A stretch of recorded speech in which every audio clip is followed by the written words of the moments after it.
많은 환자분들이 "저 수술 전에 꼭 교정해야 하나요? 선수술로 하면 안 되나요?" 이런 질문들을 많이 해주십니다.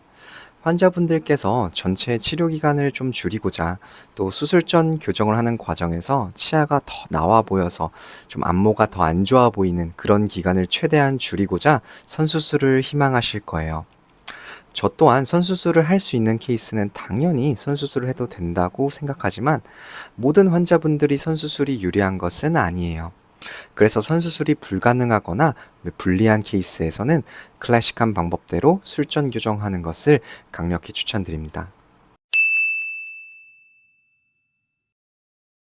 교정 치료를 동반한 악교정 수술은 수술 전 교정, 수술 후 교정 이렇게 세 단계를 거치는 것이 가장 클래식한 방법이며 그 안정성과 예직성이 입증된 방법이에요. 오랜 기간 이 방법대로 많은 환자들을 치료한 끝에 이제 골드 스탠드한 치료법으로 자리를 잡은 것이죠.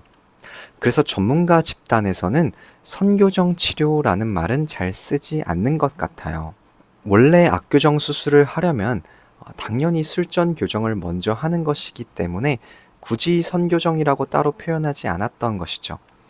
그러나 의료기술과 지식이 많이 발전하면서 치료 기간을 줄이려는 여러 노력 끝에 술전 교정을 최소화하거나 혹은 아예 술전 교정을 하지 않고 바로 수술을 먼저 하고 추후에 마무리 교정을 하는 방법이 소개가 되었고, 이를 선수술이라고 표현하고 있습니다.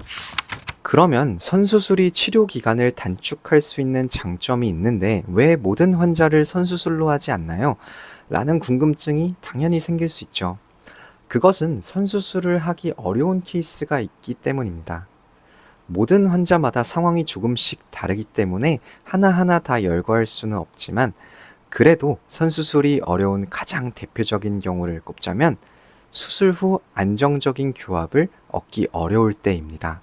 우리가 악교정 수술, 양악 수술을 하면 윗턱, 아래턱 뼈를 잘라서 원하는 위치에 플레이트와 스크류로 고정하는데, 이 뼈가 안정적으로 힐링이 되려면 어느 정도 시간이 필요하잖아요.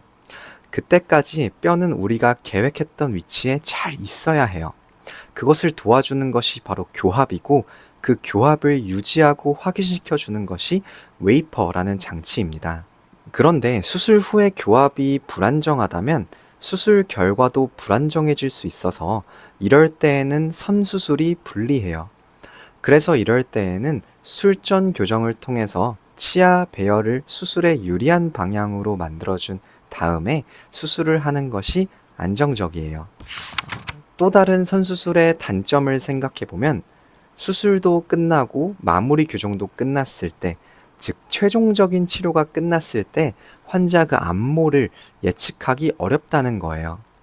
술전 교정을 하면 어느 정도 치아 배열이 완성이 되었기 때문에 양악 수술 후에 술후 교정하는 양이 크지 않겠죠. 그래서 최종 안모를 예측하는 것이 좀 더 쉽습니다. 그런데 이제 선수술을 하게 되면 술후 교정으로 치아가 이동되는 양이 더 많고 복잡하기 때문에 예측성이 좀 떨어질 수 있다는 거예요.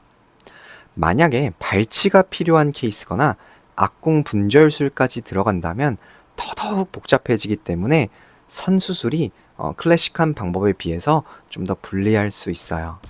정리하자면 선수술이 치료 기간을 단축시키는 장점이 있을 수 있으나 술 후 안정적인 교합을 얻기 어려운 경우, 혹은 최종 치료 후를 예측하기 어려운 경우에는 선수술이 불리하다. 그래서 수술 전 교정, 수술 후 교정 이 3단계를 따르는 방법을 추천드린다 라고 요약할 수 있습니다. 다만 과거보다 데이터가 점점 쌓이고 또 예측하는 기술이 발전해지고 있어서 선수술이 가능한 케이스가 과거보다는 점점 늘어나고 있는 것으로 보여요. 다만 이런 치료 방법을 결정하는 것은 치아 본을 뜨고 방사선 영상을 촬영하고 또 이러한 자료를 토대로 숙련된 교정과 의사와 구강암면외과 의사가 판단해야겠죠. 그러다 보니 의료진들의 노하우와 진료 철학이 많이 개입을 하게 됩니다. 그래서 어떤 분들께서는 대학병원은 로컬 클리닉보다 선수술을 기피하는 것이 아닌가요? 라고 느끼셨을 수도 있을 것 같아요. 아무래도 저를 포함한 대학병원 의료진은 확실한 근거 기반의 치료를 중시하고 또 안정지향적인 치료와 높은 예측성에 가중점을 두기 때문에 선수술 케이스의 셀렉션의 기준이 더 높을 수 있어요. 그렇지만 제가 판단하기에 선수술이 유리하다고 생각되는 케이스에서는 당연히 술전 교정 없이 수술을 하거나 아니면 술전 교정을 최소화하여서 수술하는 것으로 계획을 짜고 있습니다.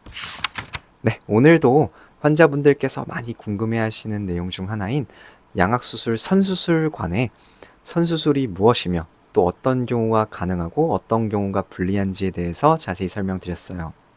이 영상을 통해 궁금증이 좀 해결되셨길 바라며 또 궁금한 내용 있으면 알려주세요. 긴 영상 시청해주셔서 감사합니다. 구강아간면 외과는 치아, 잇몸뿐만 아니라 입술, 침샘, 턱뼈 및 턱관절을 포함하는 얼굴 분야의 전문 분과입니다. 발음하기도 어려운 구강아간면 외과가 여러분들에게 친숙해질 때까지 영상 제작하겠습니다. 감사합니다.